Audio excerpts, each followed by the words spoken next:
from these things to actually begin, the conversation. But they're conversation starters. So we have a 7-species garden. This is one of the areas that I love to actually teach in. So we start with the kids, for example. We say, first we try to see if they can name the species. And we talk about the Varim and where it comes from, Deuteronomy.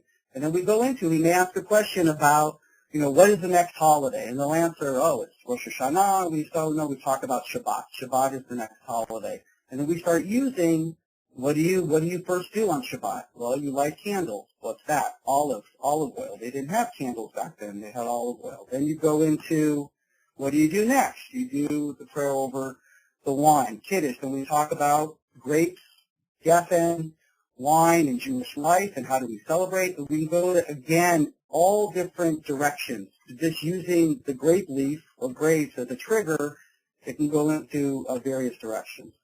So same thing, what do you do next? You do the prayer over the bread, hamotzi, and we talk about wheat and that connection. And then you actually show you the piece of wheat, a stalk of wheat, and it looks like a challah. So it's actually tangible, it's presentable, it's engaging.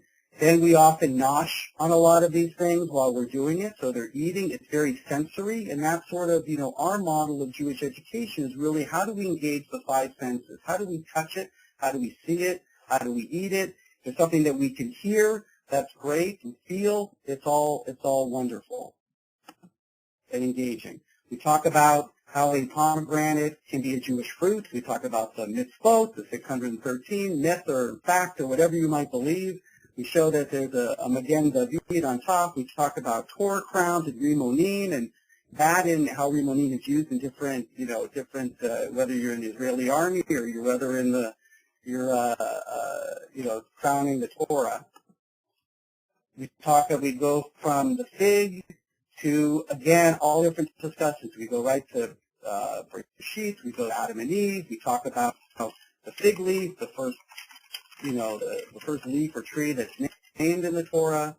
Got a great graphic there. Do you see it? Again, wheat and barley, we connect those to the holidays. Like for barley, the Passover holiday, most people, we ask them, do you know what the omer is? And it's a measurement of barley. So it's all of a sudden, these are just discussion starters. And again, you can spark it in different ways. So for example, we have an etrog tree. So we talk about Sukkot and the 4 species. We have it all planted around there. So again, we can go a lot of different directions based on the level of the child or the adult, where we're going to go with it. So for example, in a Rosh Hashanah box that we have, there are a lot of foods that are associated with Rosh Hashanah. So we're planting a fenugreek and leeks and carrots. And then from that discussion, we can go to Mishnah and talk about Mishnah Brachot, about the color. Again, all different directions. So it really just triggers to different areas. We also have an initiative. I'm going to jump a little second because we use the same thing true to nature. We have we call it the Jamba Juice Bike Blender. So from the Jamba Juice Bike Blender, it's a lot of fun. It's a great activity. We can go right into renewable energy. We can go into all the environmental concepts. Like Eliab was saying, it's like we can teach text, but we do it while they're making a smoothie and they're collecting organic mint from the garden or other items that are there. Whether it's an adult, a child, everybody has a really good time. And while they're on the bike and around the area, I'm talking to them. I'm teaching them, and they don't even know it in a sense of what they're learning, but they're getting Maimonides, they're getting all different types of areas. We can go a lot of different directions. And then composting, the same thing. We can go turn, turning it over, go back to the Mishnah. You can go, there's so many different directions using these. That's our kosher piggy. We call it a composter. It's a roly-poly composter. We promote global warming, so from vermiculture, from worms. Again, you can connect it all to Judaism in a variety of different ways. But again, while you're like looking at worms, the kids are going, oh, all of a sudden you're adding text, you're adding content to their experience. Again, we're very much modeling intangible. We're known as the Green Jewish Camp.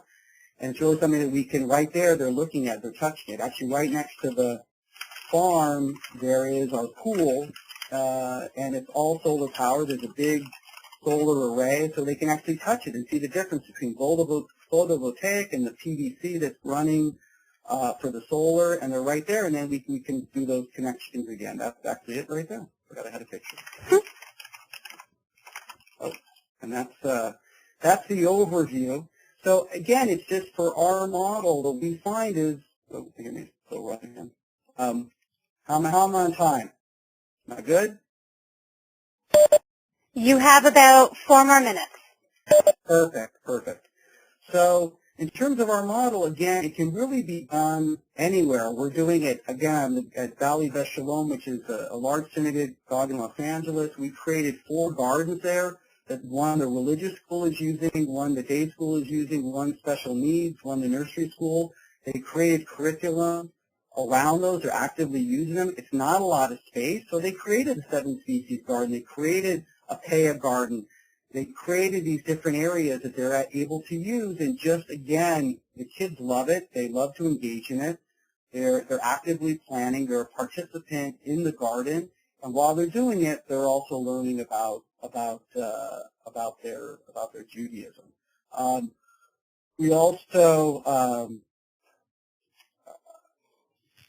We also think of another area that, and so I'm going back up to the, let's get through it again, to the Peanut High, the Animal Center.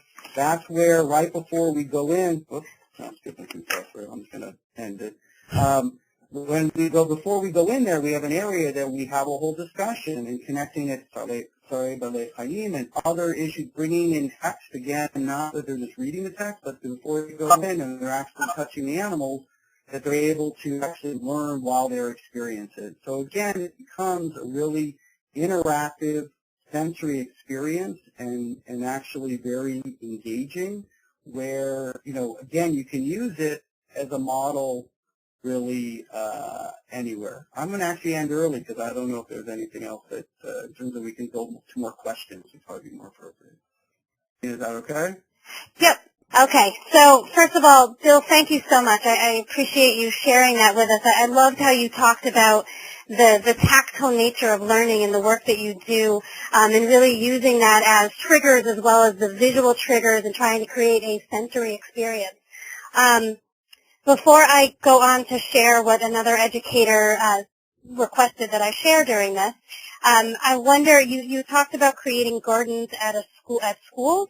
I would wonder if there's any sort of material on doing that you might be able to share with us at some point, and I can email that out.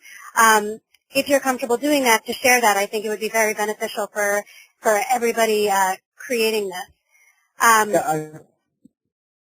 I'd be very happy to share as well as there's actually a whole organization now that got some major funding in Los Angeles called Netia, which is also connecting gardens, not only the educational piece, but the food justice and some of the things that Hazon is doing and some other organizations. So I can also connect people to them as well.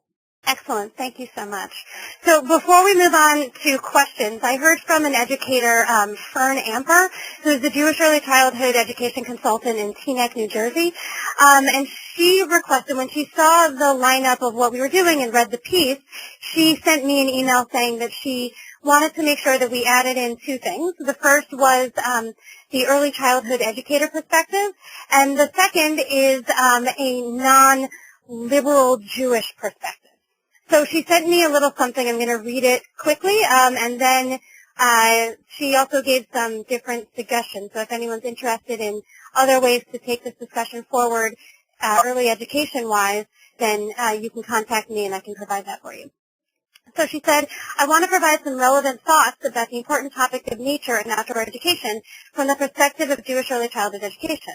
All the research along the lines of no child left inside agrees that frequent and prolonged time outdoors in structured and unstructured activities benefits all children physically, emotionally, and academically. Today's children are very much deprived of these benefits as their outdoor time is made shorter and shorter. However, as Jewish educators, there is also a crucial area of development that must be addressed front and center in this discussion, and that is the area of spirituality.